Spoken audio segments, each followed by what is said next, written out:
Je m'appelle Patricia et je parlerai ici au nom de Hildegard Schneider, directrice de World Wide Wings.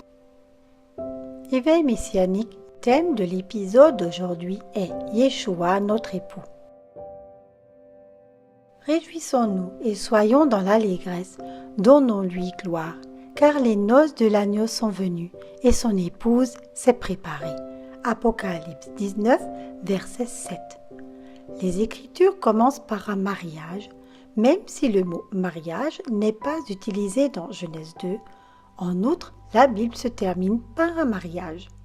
Nous reconnaissons une ombre prophétique et son accomplissement. Yeshua attend depuis des siècles que l'épouse qu'il a appelée et choisie se lève et aille à sa rencontre.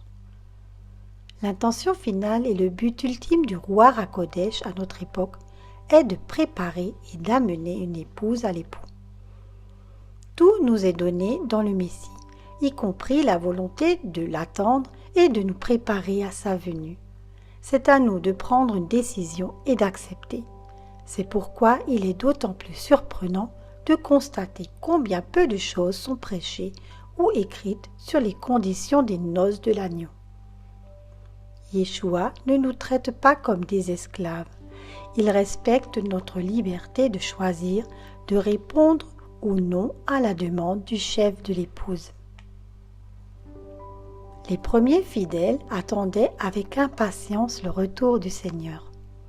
Cette ardente attente a été repoussée au second plan chez de nombreux croyants. Cependant, faisons confiance au roi HaKodesh, le Saint-Esprit, pour nous guider dans toute la vérité de la préparation. Mais cela ne se fait que si nous sommes prêts à nous laisser éveiller, purifier et guider. Entraîne-moi après toi et nous courons. Cantique des Cantiques, chapitre 1, verset 4. L'époux n'aura qu'une seule épouse, qui sera son égale. Par la nouvelle naissance, nous avons reçu cette prédisposition qui devra s'épanouir en nous. Son épouse grandit pendant les fiançailles terrestres pour devenir l'assistante qui s'asseyera sur le trône et régnera avec son époux. Les noces de l'agneau sont venues et son épouse s'est préparée. Apocalypse 19, verset 7. Grâce aux Écritures, nous en sommes conscients. C'est un moment très précieux lorsque Yeshua se révèle personnellement à nous en tant qu'époux. Cadeau pour la mariée. La fiancée reçoit, lors des fiançailles, des cadeaux de la part du fiancé. Si le roi HaKodesh est un cadeau vivant pour la fiancée, l'époux céleste nous offre tout autant qu'un époux terrestre des cadeaux visibles et généreux. Dans le judaïsme, un anneau est devenu un cadeau courant au fil des temps. Lorsque j'ai trouvé une bague dans la plus grande usine d'eau chaude du Brésil, à Caldas Novas, j'ai su que c'était ma bague de fiançailles avec Yeshua. La moitié de la bague est en argent. La couleur argent signifie la rédemption. Yeshua m'a racheté. L'autre moitié est dorée et me promet la gloire de Yeshua. Sur l'anneau, il y avait encore des rainures et des triangles. Et à l'intérieur, il y a le signe de l'éternité et de l'amour éternel de mon époux. À plusieurs reprises, Yeshua m'a offert des bijoux, soit par l'intermédiaire d'autres personnes, soit par moi-même. Dans le cercle de prière, un matin, pendant la prière, une perle qui n'était pas là auparavant s'est retrouvée sur le sol devant moi. Une autre fois, après une conférence que j'avais organisée, j'ai trouvé 2 perles sur le trottoir devant le bâtiment de l'événement. Le chemin était plein de petites pierres et, au milieu de tous ces cailloux, j'ai soudain découvert une perle claire et une perle foncée attachées l'une à l'autre. Elles faisaient probablement partie d'une boucle d'oreille. Après la première réunion de prière pour la paix de Jérusalem, dans la roseraie de la Knesset de Jérusalem, je suis restée seule. Une femme m'a interpellée. Yeshua lui avait dit de me donner son collier en argent et en or avec une couronne de pendentifs. Elle venait de l'acheter à Jérusalem. Un autre cadeau spécial était un collier avec une perle qui a été mis autour de mon cou au début de notre conférence « L'Évangile aux Juifs d'abord ». Depuis cette période, j'ai vécu comme des fiançailles. Mon époux céleste m'a souvent envoyé en voyage, surtout dans son pays. C'était toujours le roi Hakodesh qui me courtisait pour partir. Une fois, j'ai vu en rêve un chauffard et j'ai écrit en grand le mot Psaume 127 à la craie sur le sol devant ma porte. Quelques jours plus tard, j'ai reçu une annonce de voyage intitulée « Viens à Sion et sonne le chauffard ». Sur la même page, il était expliqué que le psaume 121 était le psaume de voyage des Juifs. L'affaire était scellée. Je me suis inscrite au voyage. En 2004, j'ai eu l'impression que je devais partir en Israël avec un groupe de voyageurs. J'ai demandé à mon fiancé de me le confirmer. Le même jour, je lui ai demandé de faire quelque chose pour son peuple. J'ai fait la prière au petit matin. Quand un paquet est arrivé des États-Unis à midi, j'étais très étonnée. Le contenu du paquet était le livre The Ancient Jewish Wedding et la vidéo correspondante avec un petit mot de l'auteur Jamie Lesch.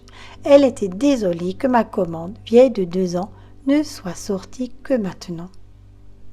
Mais l'emploi du temps de Ya était parfait. Nous devions écrire un journal pendant ce voyage. Au début, j'ai décidé de ne pas le faire. Mais le roi Hakodesh m'a tout de suite dit que je devais prendre des notes comme tous les autres participants. Pour me rendre la tâche plus agréable, il m'a dit que chaque jour, quelqu'un me parlerait d'une mariée, d'un marié ou d'un mariage. Et c'est exactement ce qui s'est passé, même le jour de mon départ. À l'aéroport de Tel Aviv, j'ai découvert un livre dans une librairie et le mot mariage m'a sauté aux yeux. Tout au long du voyage, j'ai ressenti le désir du Messie pour son épouse. C'était si intense que je pleurais souvent au milieu de tous mes compagnons de voyage. Et plus nous approchions de Jérusalem, plus ce sentiment s'intensifiait. J'ai pu ressentir son désir pour son épouse et pour moi.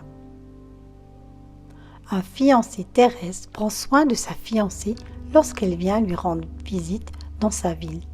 Il la couvre d'attention. De même Yeshua. Le dernier jour de ce voyage, j'ai eu l'impression que je devais visiter le musée juif de Jérusalem.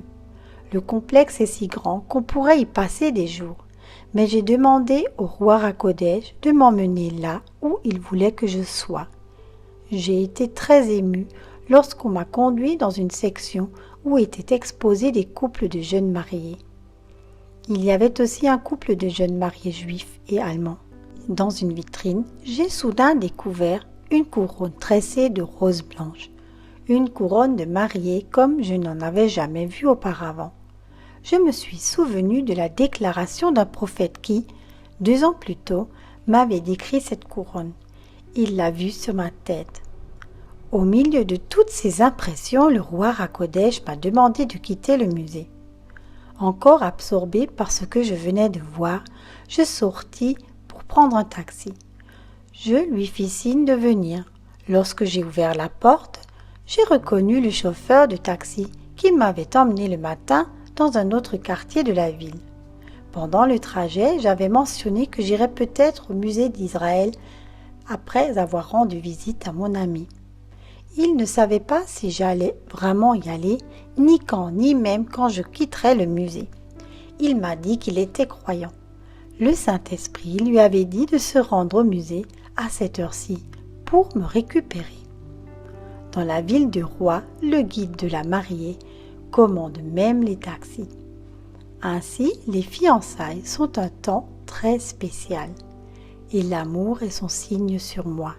Cantique des Cantiques, chapitre 2, verset 4. J'ai aussi trouvé passionnant que Yeshua me révèle personnellement qu'il est juif, qu'il m'emmène dans son pays et qu'il me fasse connaître toutes sortes de choses à ce sujet. C'est arrivé après la naissance de mon 5e fils, Lucas. Je raconte en détail l'histoire et la manière dont est née ma mission d'enseigner les racines hébraïques et de notre foi dans le livre Tout sauf Down, un enfant avec une mission divine. Le véritable chemin vers les racines hébraïques ne m'est pas venu de l'extérieur, ou que j'en ai eu connaissance par l'enseignement ou par d'autres frères et sœurs, mais par Yeshua lui-même. Je l'ai découvert comme étant la racine lorsqu'il a validé le passage biblique suivant. Moi, Yeshua, j'ai envoyé mon ange pour vous témoigner de ces choses pour les églises. Je suis la racine et la postérité de David, l'étoile brillante du matin. Apocalypse 22, verset 16. J'ai par la suite écrit le livre, plein d'huile, plein de lumière. Et dans tout ce contexte, j'ai découvert Yeshua comme le législateur, ce qui détermine jusqu'à aujourd'hui mon travail au sein de World Wide Wings. Il n'y a qu'un seul législateur et juge capable de sauver et de détruire. Jacques 4, verset 12. Et qui est le sauveur? Yeshua. Donc, il est aussi le législateur. Je pourrais encore décrire de nombreux aspects de Yeshua que j'ai personnellement connus. Je veux m'en tenir à la sélection de ces épisodes. Je vous invite à prendre une feuille de papier et écrire tous les aspects de Yeshua que tu as connus personnellement. Prenez votre temps et faites-le vraiment par écrit. C'est une grande différence par rapport à une simple réflexion. Et peut-être dans un deuxième temps, notez quel côté de Yeshua vous aimeriez connaître personnellement. Observez régulièrement ce qui se passe dans votre vie et comment Yeshua se révèle à vous. Avec le temps, vous acquérez un sentiment à ce sujet.